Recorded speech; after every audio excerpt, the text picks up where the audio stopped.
Hello, welcome to Mahashala TV. In this video, I want to teach you how you can connect to Knust Wi-Fi. So stay tuned and enjoy.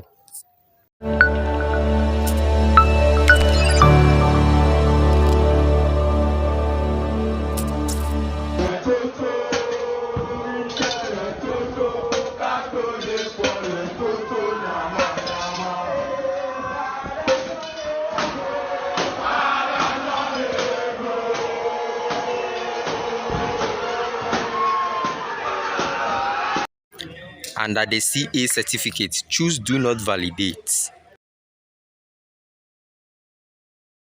Then you proceed to type in your credentials, that is your username and their password.